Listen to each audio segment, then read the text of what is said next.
δείτε εύκολους τρόπους παλαίωσης με τρίψιμο? Αμέσως τώρα θα σας δείξω. Είμαι η Ράνια από Θεσσαλονίκη και καλώς ήρθατε στο χώρο μου Ραλού Vintage. Πάνω σε ένα ξύλο κοπής που έφερα από το σπίτι μου και δεν χρησιμοποιώ πια, θα σας δείξω την παλαίωση που σας είπα.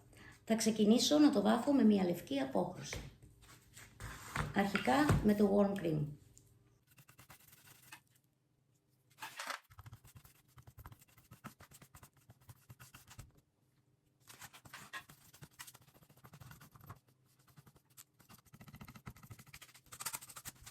Το στέγνωσα με το πιστολάκι και τώρα θα βάψω το δεύτερο χέρι. Αφού στέγνωσε και το δεύτερο χέρι πολύ καλά, θα πάρω το σφουγγαράκι λίανσης και θα τρίψω τα σημεία που θέλω να κάνω την παλαίωση.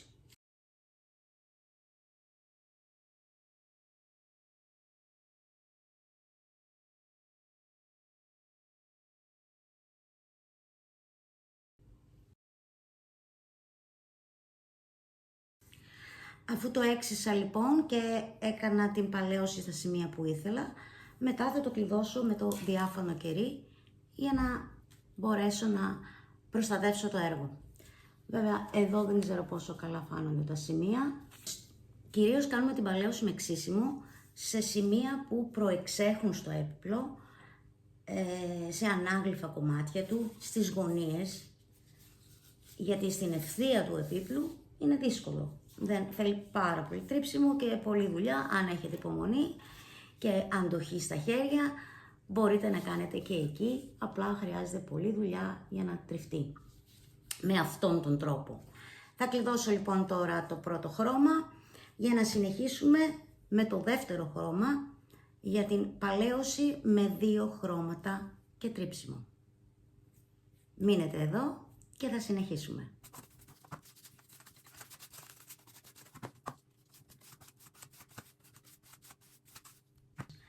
Εδώ δέστε τώρα πόσο πιο έντονα μετά το κερί φαίνεται η παλαίωση. Στα σημεία που ξύσαμε. Το αφήνω να στεγνώσει και θα συνεχίσουμε. Πάνω στο ξύλο κοπής θα κολλήσω και ένα ξυλόγλυπτο. Θέλω να γίνει έτσι με σχέδιο για να γίνει πιο όμορφο. Βέβαια πρώτα θα το βάψω με το ίδιο χρώμα, με το λευκό Warm Cream και θα το κολλήσω με ξυλόκολλα και ύστερα θα κάνουμε το δεύτερο μέρος της παλαίωσης με το δεύτερο χρώμα όπως είπαμε.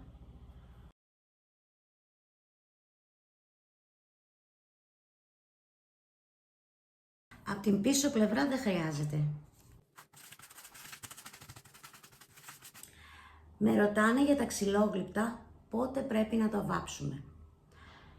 Αν το ξυλόγλυπτο που θα βάλετε θέλετε να είναι το ίδιο χρώμα με το έπιπλο και μετά επάνω σε αυτό να κάνετε μία πατίνα ή κάποιο σχέδιο, θα το βάψετε μαζί με το έπιπλο. Δηλαδή πρώτα θα κολλήσετε το ξυλόγλυπτο και μετά μπορείτε να βάψετε όλο μαζί το έπιπλο ή το αντικείμενο.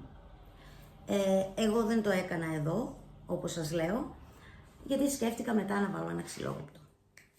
Αν όμως το ξυλόγλυπτο θέλετε να είναι διαφορετικό χρώμα από το έπιπλο, θέλετε να είναι χρυσό, θα το βάψετε πρώτα και έπειτα θα το κολλήσετε πάνω στο βαμμένο έπιπλο. Γιατί αν κολλήσει μετά πολύ πιο δύσκολα θα βάψετε πάνω στην επιφάνεια χωρίς να βγείτε γύρω-γύρω. Το πέρασα 2 χρώματα, το πέρασα κερί, στέγνωσε και τώρα θα το κολλήσω.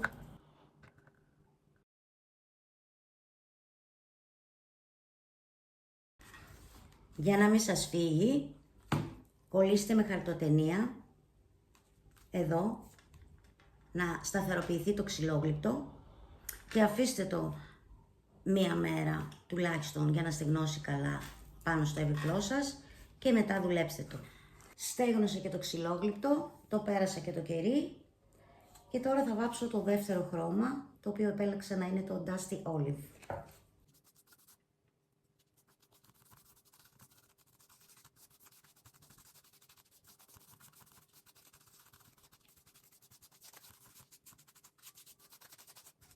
Στέγνωσε το πρώτο χέρι. Πάμε τώρα για το δεύτερο χέρι. Έτοιμο και το δεύτερο χέρι, έχει στεγνώσει. Δεν έχω βάλει κερί, δεν πρέπει ακόμα σε αυτή τη φάση. Πήρα το σφουγγαράκι λίανσης και θα τρίψω στα σημεία που θέλω.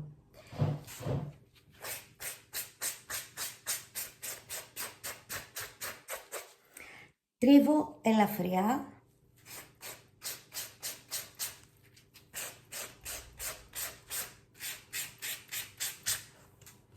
Και βγάζω χρώμα από τα σημεία που θέλω.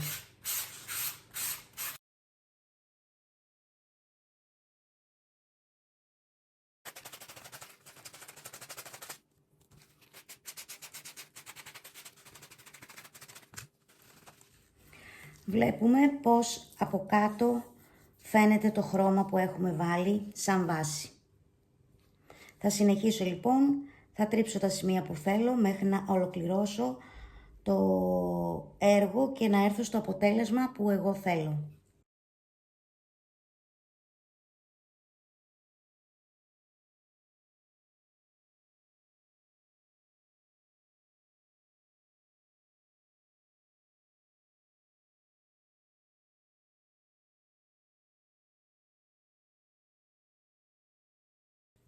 Μόλις φτάσουμε λοιπόν σε εκείνο το σημείο που θέλουμε, θα σταματήσουμε το τρίψιμο. Θα το ξεσκονίσουμε το έπιπλάκι μας, μετά θα το κλειδώσουμε με διάφανο κερί για να μπορέσουμε να προστατεύσουμε και το δεύτερο χρώμα και να προστατεύσουμε το έπιπλο. Θα δείτε και πάλι, όπως είχαμε δει και στο πρώτο τμήμα.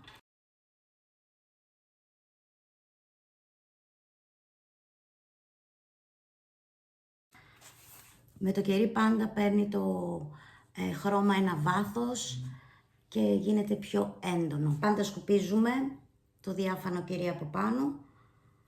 Δεν κινδυνεύει να φύγει το κερί. Απλά θα διώξει οτιδήποτε έχει κολλήσει πάνω στο κερί. Έτοιμο λοιπόν, θα το αφήσω να στεγνώσει. Είδαμε πώς γίνεται λοιπόν η παλαίωση με τρίψιμο με ένα ή με δύο χρώματα. Αν χρησιμοποιήσετε ένα χρώμα, όταν θα τρίψετε θα βγει από κάτω το χρώμα της επιφάνειας πάνω στην οποία είχατε βάψει, το χρώμα του ξύλου.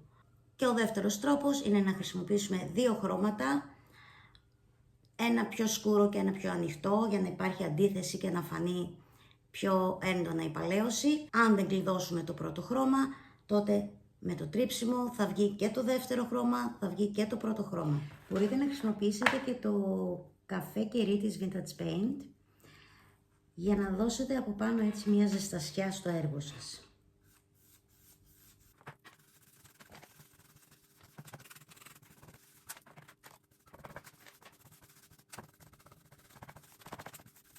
Άπλωσα το κερί και τώρα με το πανάκι θα πάρω τα κομμάτια που θέλω.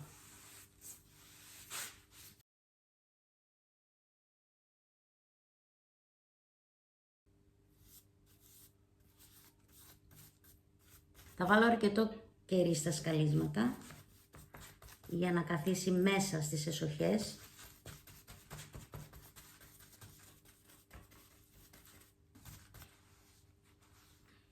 Και μετά με το πανάκι θα πάρω το περίσσευμα. Βλέπετε πως μένει μέσα στις εσοχές.